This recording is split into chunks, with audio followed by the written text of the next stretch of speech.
Salut à tous, j'espère que vous allez bien. Dans cette vidéo, on se retrouve pour débriefer le match du Paris Saint-Germain face au FC Nantes. Avant ça, je vous invite à liker et à vous abonner. Maintenant que c'est fait, on va débuter. Alors, on va tout de suite commencer par le gardien Arnaud Tenas. Comme vous le savez, Donnarumma a été suspendu pour ce match et le sera également contre Lille. Et Arnaud Tenas, je l'ai trouvé plutôt serein aujourd'hui. Il a pas eu beaucoup de choses à faire.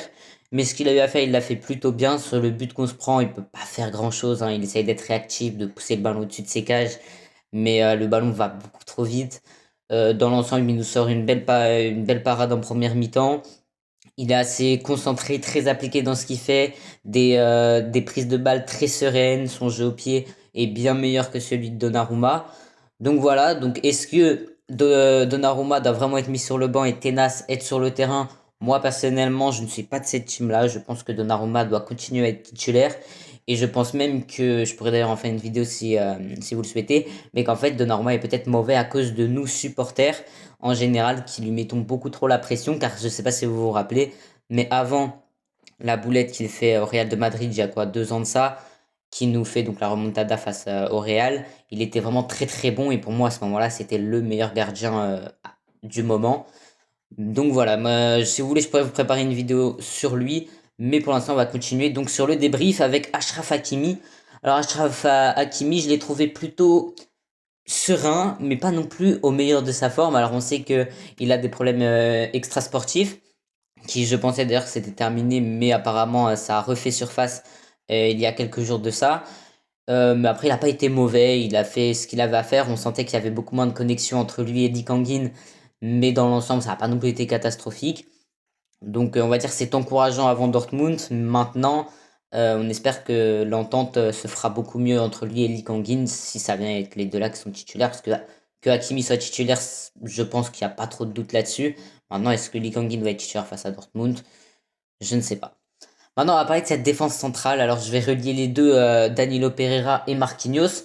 Marquinhos qui revenait de blessure a été très rassurant, je trouve, avec Danilo. Très peu de fois où ils se sont fait avoir dans le dos. Donc certes, le FC Nantes n'avait pas forcément beaucoup le ballon, ils n'ont pas eu beaucoup d'occasions à faire. Néanmoins, je les ai trouvés plutôt sereins. Il y en avait toujours un des deux qui couvrait l'autre. Et dès qu'on n'avait pas forcément la balle, ce qui est arrivé à des moments dans le match, ils étaient appliqués, bien placés. Et c'est parfois ce qui nous a peut-être un petit peu manqué sur certaines actions depuis le début de la saison avec Milan Skriniar, Marquinhos, Milan Skriniar, Danilo. Et alors moi j'aime beaucoup Skriniar, et d'ailleurs je trouve que contrairement à ce que beaucoup disent, il a pas fait une entrée mauvaise. Maintenant c'est vrai qu'il faut peut-être travailler son placement et être plus clair dans ce qu'on lui demande, puisque c'est vrai qu'aujourd'hui on a quand même vu une différence avec Danilo Marquinhos qu'avec Milan Skriniar et Marquinhos. Mais voilà, du coup une défense très solide qui a été très appliquée dans le match. Et dans l'ensemble, on a été plutôt bon. Après, quand même à noter que sur le corner, qui est d'ailleurs inexistant, mais bon, je vais pas trop m'éparpiller sur ce sujet, on s'est fait avoir et que depuis le début de la saison, bah, ça arrive, que ce soit avec Danilo, avec Marquinhos, avec Skriniar, même avec Lucas Hernandez, n'importe qui qu'on mette. Le Paris Saint-Germain a du mal sur les coups de pied arrêtés depuis le début de la saison et je pense que c'est un point sur lequel il va falloir se renforcer assez rapidement parce que là on a Dortmund qui arrive bah, pour le prochain match, c'est mercredi. Mais si on vient à passer, et je n'ai quasiment aucun doute là-dessus, je le dirai dans la prochaine vidéo, on aura des échéances encore plus grosses en huitième, et j'espère en quart, j'espère en demi, et j'espère en finale, bien évidemment, je me projette beaucoup là en disant ça. Mais il y aura des grosses échéances pardon, qui vont arriver, et avoir un jeu sur coup de pied arrêté aussi mauvais, ça pourrait nous coûter des buts, et ça pourrait nous être très préjudiciable face à des grosses équipes. Donc voilà, surtout quand on a des joueurs comme Milan Skriniar qui sont censés dominer les airs, Marquinhos qui est censé dominer les airs, Lucas Hernandez, Danilo Pereira, Manuel Ugarte, ça fait quand même beaucoup de joueurs qui sont censés dominer dans les airs et qui n'arrivent pas à le faire. Donc voilà, c'est un point sur lequel il va falloir travailler, mais dans l'ensemble, la défense a été très rassurante. Ensuite, on va parler de Lucas Hernandez qui est sur le côté gauche comme quasiment toujours depuis le début de cette saison. Et encore une fois, pour moi, il fait un bon match. Il montre qu'il a envie de jouer. Il fait les efforts offensifs. Il revient, il se déplace. Donc, c'est pas forcément celui qui offensivement est le plus à l'aise, mais il essaye d'apporter sa petite touche. Il essaye de se montrer utile comme il peut. Et honnêtement, c'est une chose que je valide beaucoup. Lucas Hernandez, depuis le début de la saison, c'est pour moi l'une des meilleures recrues qu'on ait fait depuis dans ce mercato-là. Et honnêtement, il mérite d'être salué parce qu'il y a beaucoup tombé dessus. Bon, moi personnellement, j'étais pour ce transfert, mais beaucoup lui ont critiqué, lui ont dit oui, il était Marseillais, etc. Et il a su se relever, il a su me dire non, moi j'ai envie d'être parisien, je vais le montrer, je vais faire les efforts. Et aujourd'hui, je pense que si on demande à n'importe quel Parisien, on est satisfait de son début de saison. Alors ensuite, on va passer sur le milieu de terrain. Alors le milieu de terrain est Emmanuel Ugarte, Vitinha et c'était pas Lee Kangin, c'était Carlos Soler. C'était un milieu, c'était pas le meilleur milieu qu'on pouvait mettre, mais c'est compréhensible vu qu'il n'y avait pas Warren Zaïre-Emery qui était blessé, qui est d'ailleurs revenu, et je vais d'ailleurs faire une petite aparté sur lui juste après. Mais honnêtement, on avait quand même Manuel Ugarte et Vitinha qui font partie quand même des milieux de terrain qu'on utilise assez régulièrement. Et je vais être honnête, Ugarte, j'ai pas trop aimé son match. Je vais pas dire que je l'ai détesté, je vais pas dire qu'il a fait un mauvais match, mais honnêtement, c'était pas très rassurant. Il a fait quelques bonnes récupérations de balles. On le sentait un petit peu moins à l'aise avec le ballon au pied lorsqu'il devait le lâcher notamment. Il essayait de faire souvent des longs ballons qui finissaient soit en sortie de but, soit en touche, soit c'était trop long et c'était récupéré par les Nantais. Honnêtement, c'est un point sur lequel il va falloir travailler. Après, on lui demande pas forcément de lui de récupérer, de créer le jeu, pardon. Justement, on lui demande de récupérer les ballons. Et après, tu passes à Vitinha. Tu passes, bon, à Carlos Soler, c'est un petit peu plus compliqué, mais normalement à Warren Zaïre-Emery, à Lee Kangin. Et c'est eux qui sont censés créer le jeu. Lui, c'est censé être un petit peu la tour de contrôle entre le milieu de terrain, les numéros 8, qui sont bah, titulaires. Donc là, en l'occurrence, Vitinha et Carlos Soler. Et notre défense centrale, qui était là, du coup, en l'occurrence, Danilo Pereira et Marquinhos. Mais après, voilà, il peut bien sûr se tenter de ce genre de choses, mais il faut être sûr de soi parce que, encore une fois, c'est des occasions qui peuvent être gâchées assez bêtement. Tu fais un bon travail, tu récupères le ballon et juste derrière, tu fais une passe qui n'est pas précise. C'est dommage. Maintenant, voilà, on va pas tout de suite s'alarmer. Depuis le début de la saison, il est plutôt bon, Manuel Ugarte. Mais sur ce match, on va dire, je valide pas trop ce qu'il nous a montré. Ensuite, pour Vitinha, alors c'était pas le meilleur Vitinha qu'on ait eu non plus. Maintenant, c'est loin d'être le pire. Il nous a fait son match. Il essaye de participer au jeu. Il fait quelques bons déplacements. Il essaye de provoquer le danger. Il essaye de frapper au but. Notamment, j'ai une action là qui était en tête, que j'ai en tête, où Alban Lafont sort des 2 points, ce qui fait qu'il n'est plus sur sa ligne. Et le fait que Lafont dégage le ballon, ça revient dans les pieds de Vitinha et directement il essaye de frapper. Bon, c'est pas cadré, mais au moins c'est essayé. Il essaye vraiment de bien faire. Et autant Vitinha de la saison dernière, je ne l'aimais pas du tout. Vraiment, pour moi, il devait même carrément partir du club dès cet été. Et peut-être que je me suis un petit peu trompé à ce sujet et que finalement, il peut montrer de bonnes choses avec le Paris Saint-Germain. Et on va pas se mentir, depuis le début de la saison, il me montre pardon, une très grande satisfaction. Et maintenant, on va pas être Carlos Soler, qui en fait, j'ai pas grand chose à dire sur lui, puisqu'il a été fantomatique une nouvelle fois. Alors, depuis le début de la saison, il a évolué à plusieurs postes, notamment sur la défense. Mais dès qu'il est replacé à son poste, eh ben, il est moins bon que lorsqu'il est en défense, ce qui n'est pas normal, puisque un humain normalement constitué devrait être meilleur à son poste plutôt qu'à un autre.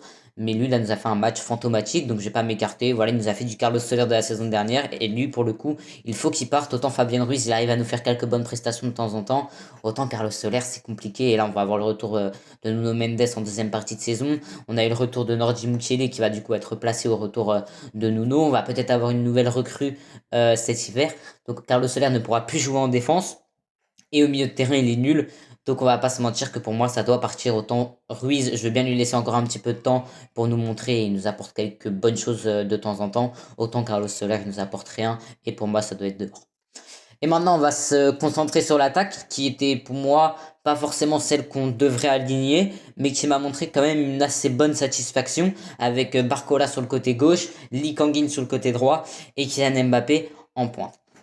Alors, pour commencer, on va se diriger vers Lee Kangin, puisque j'ai un petit peu regardé ce qui se disait, et beaucoup disent, oui, moi je le préfère au milieu de terrain, et je trouve pas qu'il a fait un très bon match. Alors, bien évidemment, il nous a pas fait le match de l'année, néanmoins, je l'ai trouvé plutôt bon, en fait, je l'ai pas trouvé mauvais. Il récupérait pas mal de fautes, il essayait de percuter, bon, il y arrivait pas forcément très bien, il n'avait pas les mêmes automatismes, comme je disais tout à l'heure, avec Achraf Hakimi, et avec potentiellement d'autres joueurs sur le terrain. Mais il essayait, il a montré de bonnes choses. Je pense notamment à une frappe au bout d'un moment donné qu'il essaye d'enrouler. Malheureusement, elle s'enroule trop tard, ce qui fait qu'elle sort. En fait, elle n'est pas cadrée. Mais voilà, il a montré quelques bonnes choses. Encore une fois, c'est un joueur qui a de l'envie, qui essaye. Maintenant, bien évidemment, on peut essayer ou espérer voir encore mieux. Maintenant, j'ai pas envie de lui tomber dessus. Pour moi, il nous a pas fait un mauvais match. Et je trouve même son match plutôt encourageant. Parce qu'il faut pas oublier que de base, nous, on l'utilise comme milieu de terrain. Mais que de base, c'est un ailier. Et ça, faut pas l'oublier. Et je trouve qu'il a été très bon dans ce qu'il a fait. Et ça doit être souligné pour moi. Surtout que je pense que ce sera lui qui sera titulaire face à Dortmund. Ou alors ce sera Barcola. Mais voilà. On en discutera dans la vidéo qui sera dédiée pour ça. Maintenant, on va parler à l'opposé. On avait Bradley Barcola, qui pour moi a été l'un des meilleurs joueurs sur le terrain. Je vais pas me cacher. Je n'étais pas forcément parce que pour moi, on avait ce qu'il fallait en attaque pour son transfert. Maintenant, il est arrivé, il est venu, et honnêtement, il nous apporte pas forcément en général grand-chose, mais pour ce match-là, il a été très excellent, très bon dans la percussion. Il faisait souvent les bons choix. Et quand il faisait les mauvais choix, en fait, c'était pas forcément à cause de lui. Je pense notamment à une action où il déborde sur le côté gauche et il essaye de recentrer dans l'axe parce qu'il a pas trop de solutions et il n'est pas en position de frapper. Sauf que malheureusement, bah, il y a personne dans la surface parce que bah, c'est Kylian Mbappé en pointe. Et on sait que Kylian Mbappé n'aime pas être dans la surface de réparation. C'est pas un numéro 9. Donc voilà, pour moi, c'est pour ça d'ailleurs que ça doit être Gonzalo Ramos qui doit être titulaire de cette équipe. Mais ça, encore une fois, je pourrais vous en faire une vidéo juste pour ça. Il suffit juste de demander en commentaire. Mais voilà, Barcola a fait un très bon match et je valide fort et j'espère même qu'il sera titulaire face à Dortmund. Maintenant, voilà, j'ai pas envie de griller les étapes et voilà. Ensuite, on va passer du coup à Kylian Mbappé et pour moi, il nous a fait un match mauvais. Il a été très très mauvais. Il n'est pas présent dans le jeu, il essaye de jouer contre nature, il ne fait pas ce qu'il sait faire, il ne joue pas sur ses qualités. Et pourtant aujourd'hui il avait tout pour le faire parce qu'il était positionné en tant que numéro 9. Un numéro 9, il va à la limite du hors-jeu, il prend la profondeur et il essaye de marquer, comme il sait très bien le faire. Il y a une action qui me frappe en tête là tout de suite, c'est au bout d'un moment il l'a envoyé en profondeur, il commence du coup à courir après le ballon. Il y a un défenseur nantais qui se met en face de lui et pour moi, le Mbappé des saisons dernières, il l'aurait triplé, il serait passé et il aurait essayé de frapper. Là, il a attendu encore, encore et encore. Et après, je crois même pas il fait la passe, il essaie de se retourner, conserver le ballon et il obtient la faute.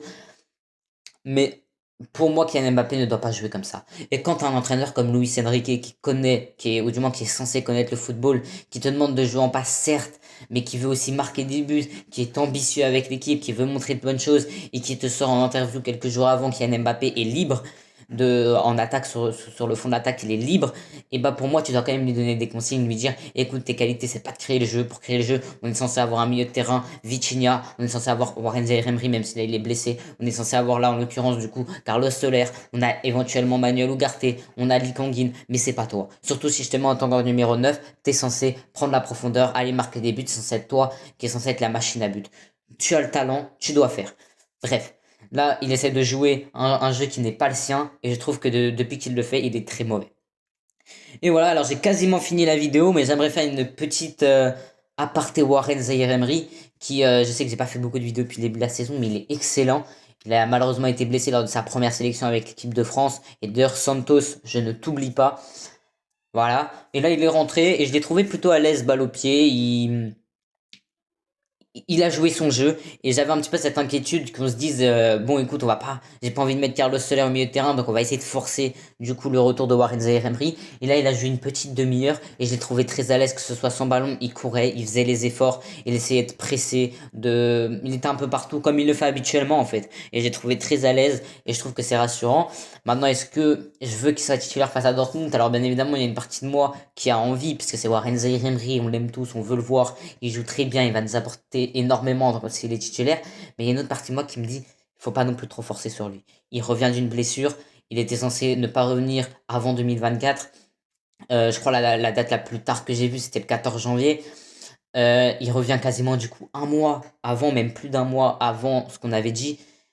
Et j'ai peur qu'en fait, on veuille un petit peu quand même précipiter son arrivée et qu'au final, il se reblesse et qu'au lieu qu'on le revoie pas, au lieu qu'il réintègre l'équipe pardon, progressivement et que du coup on le revoit pour tout le reste de la saison, et bah peut-être qu'il fasse ce match face à Dortmund mais qu'il se reblesse après et qu'on le revoie pas pendant 2 3 4 mois. Et voilà, j'ai pas envie de le griller. Certes, ça ferait plaisir de le voir, mais je préfère ne pas le voir ou du moins pas intégralement face à une équipe sur un match, mais le voir après sur tous les matchs jusqu'à la fin de la saison, plutôt qu'on le voit sur un match, mais qu'on ne le voit plus après sur tout le reste de la saison. Mais voilà, une entrée très propre, comme à son habitude. Warren Zaïre-Emery tuer un craquito. Voilà. Je pense avoir fini sur le débrief de ce match, un ensemble plutôt global assez bon.